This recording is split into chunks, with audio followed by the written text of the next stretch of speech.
खुलुमबाय। कामरुप जिल्लानि पसरियायाव बिस होनानै गासै 75टा बोरमाफोरखौ बुथारनानै गालांबाय। बे बोरमा फार्मा दिबाकर कलितानिमोन। बिथांमोना बोरमा फिसिनानैनो न'खरखौ दैदेनलाङोमोन आरो बे बोरमा फार्मखौ नायनो थाखाय गासै 5 जन मानसिफोरखौबो बिथाङा लायोमोन। बे फार्मजोंनो न'खराबो सोलिलांबाय थादोंमोन। नाथाय सोरबा सिनायमोनि मानसिफोरा बिस होनानै बोरमाफोरखौ बुथारनानै गालांबाय। बिगोमाया दायनिगिरिफोरखौ हमनो थाखाय कामरुप पुलिस स्टेशनाव FIR होबाय। दिनैनि दिनावबो मानसिफोरा गुबुनफोर मावना जानायखौ नायनो हायि जानाया बारानिफ्राय बारासिन जालांनायखौ जोङो दा नुनो मोनगासिनो दङ। BJP पार्टीनि नेशनेल एक्जिकिउटिभ प्रेसिडेन्ट नितिन नाभिन बिथाङा मैया आसामाव फैनानै कंग्रेस पार्टीखौ लाजि फोनांदों।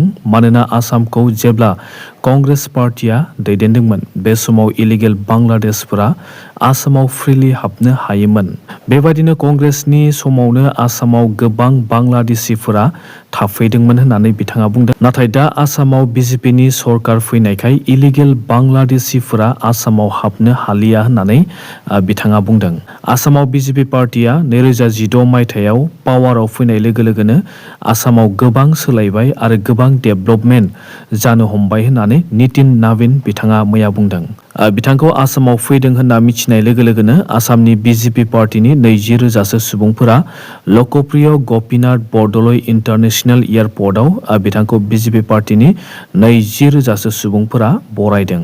परेश बरुवानि आल्फा आफादाव गोदान कमिटि दानायखौ जोङो नुनो मोन्दों। थांनाय जुलाइ दानाव म्यानमाराव थानाय आल्फा आफादनि केम्पखौ ड्रनजों गावहरनायाव आल्फानि सिनियर लिडारफोरा थैनो गोनां जादोंमोन। बिथांमोननि मुङा जाबाय लेफ्टेनेन्ट जेनेरेल नयन मेधि आरो ब्रिगेडियार गणेश अखम। बिथांमोना ड्रनजों थैनो गोनां जादोंमोन आरो लोगोसे senior leader lieutenant general Arunoday दहतिया आरो ब्रिगेडियार रूपम अखम बिथांमोना सारेन्डार जानायनि उनाव दा गोबां सुबुंफोरनो बिबान होनायखौ जोङो नुनो मोन्दों। Major general Michael Deka Phukan बिथांखौ आल्फा आफादनि भाइस प्रेसिडेन्ट बिबान होनाय जाबाय आरो लोगोसे मैत्रायी अखम बिथांखौ जेनेरेल सेक्रेटारि बिबान होनाय जाबाय। आसाम सरकारा आल्फा बायदि मोनसे आफादखौ दिनैसिमबो सुबिदा होगासिनो दङ होननानै जोङो बुंनो हायो। मानोना परेश बरुवा बिथाङा सासे एसामिस मानसि। बिसोरखौ हमनो गोसो जायोब्ला आसाम सरकारा हमनो हायो, नाथाय बिथांखौ दिनैसिमबो हमाखै। परेश बरुवा बिथाङा रिपर्टारफोरजों फनाव रायलायहरबाय थायो आरो लोगोसे बिथाङा मेसेजफोरखौबो हरबाय थायो। अब्लाबो आसाम सरकारा बिथांमोनखौ हमनो थाखाय जेबो राहा लायाखै। कार्बि आंलंनि समायसाखौ लानानै मैया आसाम सरकार, कार्बि आंलं अट'नमास काउन्सिल आरो आन्दोलन खालामग्राफोरनि गेजेराव सावरायनाय जादोंमोन। बे सावरायनायाव आन्दोलन खालामग्राफोरा गोजोननाय मोनासै। मानोना आसाम सरकारा जेबो एक्सन लायाखै होननानै जोङो मिथिनो मोन्दों। कार्बि आंलं अट'नमास काउन्सिलाव थानाय कार्बि ट्राइबेलफोरनि दाबिया जादों PGR आरो VGR हायाव न' लुनानै थानाय हिन्दी, बेंगली आरो नेपालीफोरखौ इभिक्सन खालामनो नांगौ होननानै बिथांमोना थांनाय समनिफ्रायनो आन्दोलन खालामगासिनो दङ एबा दाबि खालामगासिनो दङ। नाथाय आसाम सरकारा दिनैसिमबो एक्सन लायाखै आरो मैया सावरायनायावबो नन ट्राइबेलफोरखौ आसाम सरकारा होखारगोन होननानै एबा इभिक्सन खालामगोन होननानै जेबो एक्सन लायाखै होननानै जोङो मिथिनो मोन्दों। बेखौ लानानै आन्दोलन खालामग्राफोरा नेक्स्टआव मा स्टेप लागोन बेखौ जोङो उनावसो मिथिनो मोनसिगोन। कार्बिफोरनि जायगायाव थाफैनानै नन ट्राइबेल सुबुंफोरा कार्बि सुबुंफोरखौ चाइनिज होननानै बुंदों आरो चाइनायाव थांफाफिन होननानै कार्बिफोरखौ नन ट्राइबेल सुबुंफोरा स्ल'गानबो होदों। ट्राइबेलफोरखौसो उल्था दम होनायखौ जोङो दा नुनो मोन्दों। कार्बि आंलं अट'नमास काउन्सिलाव थानाय कार्बिफोरनि 9,000सो हाखौ बेंगली हिन्दुफोरा लाना दोनदों। एसामिस, नेपाली आरो बिहार आरो उत्तर प्रदेशनिफ्राय फैनानै थाफैनाय मानसिफ्रा बेफोर हाखौ लाना दोनदों होननानै जोङो मिथिनो मोन्दों आरो बिसोरखौनो होखारनो थाखाय कार्बिफोरा दाबि खालामबाय थादों। नाथाय आसाम सरकारा दिनैसिमबो जेबो एक्सन लायाखै।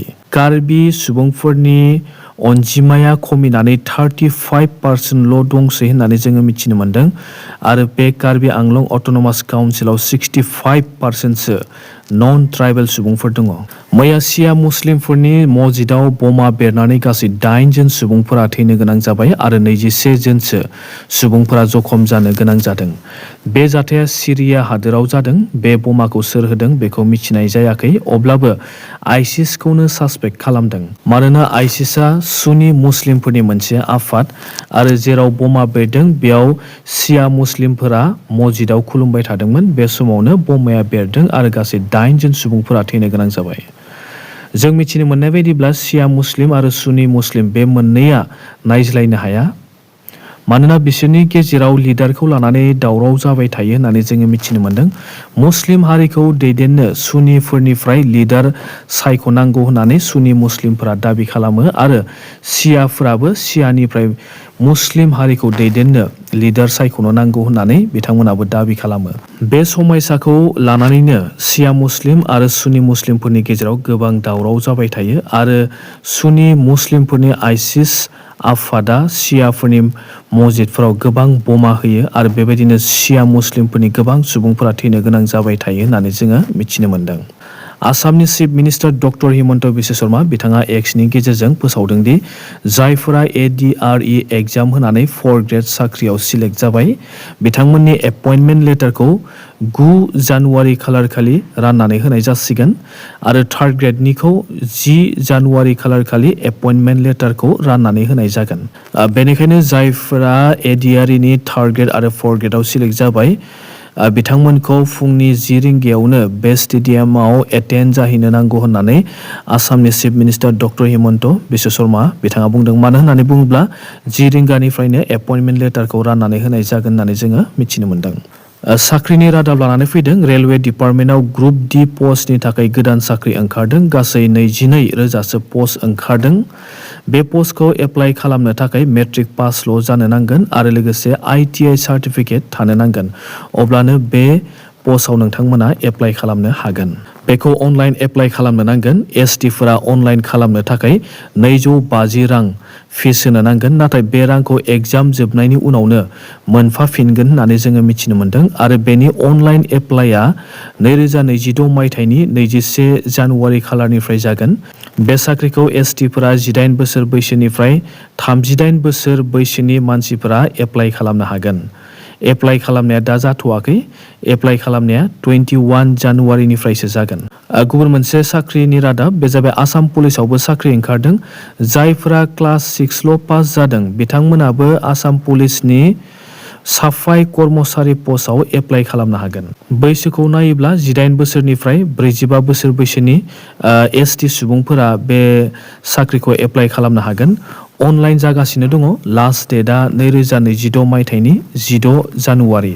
अनलाइन एप्लाइ खालामनो नांगोन। आरो लोगोसे BSF कनस्टेबल GDनि थाखायबो पस्ट सफैदों।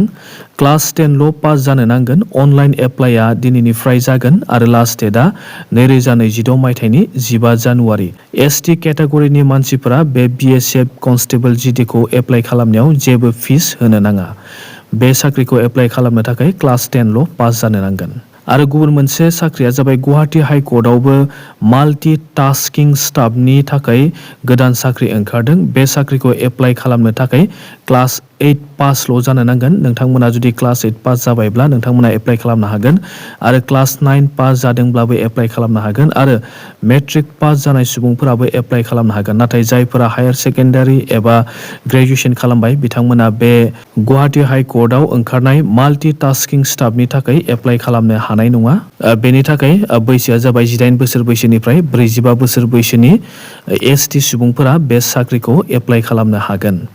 एप्लाइआ स्टार्ट जागोन 2026 मायथाइनि 9 जानुवारि खालारनिफ्रायसो आरो लास्ट डेटआ 26 जानुवारि।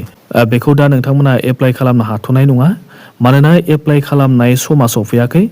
एप्लाइआ स्टार्ट जागोन 2026 मायथाइनि 9 जानुवारि खालारनिफ्राय जागोन आरो लास्ट डेटआ 26 जानुवारि। 9 जानुवारि खालारनिफ्राय नोंथांमोना बे माल्टि टास्किं स्टाफनि साख्रिनि थाखायबो एप्लाइ खालामनो हासिगोन। क्लास 8 पासनिफ्राय क्लास 10 पाससिम बे साख्रिखौ एप्लाइ खालामनो हागोन। गुबुन रादाबाव दङ बलिउडनि मुंदांखा एक्टर सलमान खान बिथांनि बार्थडेआ दिनै। सलमान खान बिथाङा 60 बोसोर बैसो जाबाय। बिथाङा 27 डिसेम्बरनि 1965 मायथाइयाव जोनोम जादोंमोन। सलमान खान बिथाङा दिनैसिमबो जुलि जायाखै। दासिमनि रादाबा एसेनोसै। Thank you.